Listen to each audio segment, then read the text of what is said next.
Travelers hear Station RR.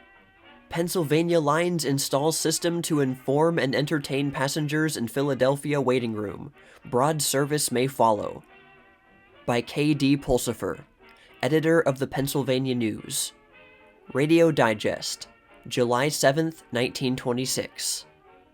Scene: waiting room of a Metropolitan Railroad station a few years hence. Broadcasting studio seen through a window from the main waiting room. Loudspeakers placed about big room convenient for 1,000 or more passengers. Announcer at mic. Ladies and gentlemen, while we are waiting for the Pullman boys to get sleepers ready for the Nighthawk Express to Chicago, we will listen to a few Negro melodies by the George Brothers of Georgia. 4 white-jacketed colored men may be seen through the transom taking their position before the microphone. Soon, the vast waiting room is resonant with their voices intermingled with strains from banjos and guitars. The singers finish one song and then another.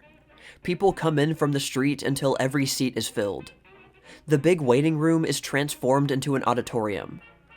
The announcer steps again to the microphone. His voice is heard from the loudspeakers. 20 minutes before the Nighthawk sleepers are ready. I have some very good news. Mr. Tito Kersey, the famous tenor of the Metropolitan Opera, has just come into the station on his way to Chicago and has consented to sing for you. The great artist is observed removing his overcoat, and a moment later he is heard, and his golden voice thrills the audience that now nearly fills the station, for it happens that nearly every evening now some celebrity may be depended on to be heard in this station. Sometimes a program may be heard brought in from a distant broadcasting station. Is this mere fancy? No, sir, it is not. The idea was conceived some time ago by J.O. Hackenberg, superintendent of the Philadelphia Terminal Division of the Pennsylvania Railroad. In a modified form, it already has been installed in the Broad Street station of that line in Philadelphia. John R. Harper, an employee of the railroad whose voice has been heard from various of the local broadcasting stations, was selected to announce and direct. The expressions of surprise and satisfaction on the part of the waiting passengers seemed to warrant all that had been hoped for.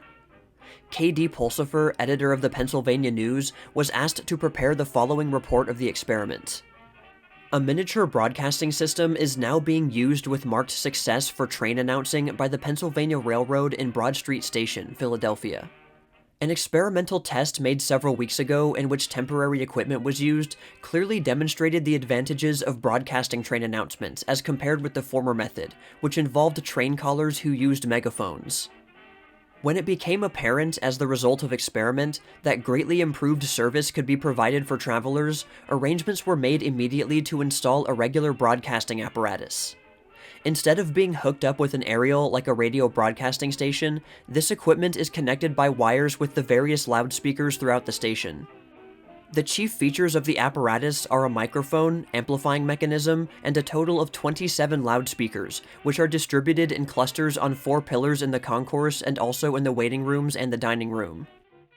A special compartment, glass enclosed and containing the microphone and other necessary transmission apparatus, was built for the announcer between the doors to the main waiting room in the center of the concourse. The apparatus builds up and amplifies the human voice, and as a result, the announcer's words can be heard distinctly in the concourse and in all other parts of the station covered by loudspeakers. Although the use of the broadcasting system for train announcing is an innovation in itself, a popular feature in regard to the way it is used also has been developed. The announcer does more than merely recite the timetable. He talks to the public immediately following the announcement of specific trains, and in addition broadcasts weather reports and news items relating to Pennsylvania Railroad affairs or to important current events. He also frequently tells passengers boarding a particular train about historical places or scenic spots through which the train will pass. The announcer is constantly in touch with the chief dispatcher, and in case of interruptions in the service, he immediately passes the information on to waiting patrons. Besides, the announcer puts a personal or humorous touch in his remarks when the chance offers. A wedding party inspired this greeting. To the bride and bridegroom at gate number 12, about to start on their honeymoon, we extend our hearty congratulations. You are starting right and starting over the Pennsylvania Railroad. May your other journeys through life be made with the same wisdom. The announcing system is in operation daily from 8 a.m. until midnight, and is under the general supervision of W.R. Jones, station master. J.O. Hackenberg, superintendent of the Philadelphia Terminal Division, conceived the idea of broadcasting train announcements and put it into effect.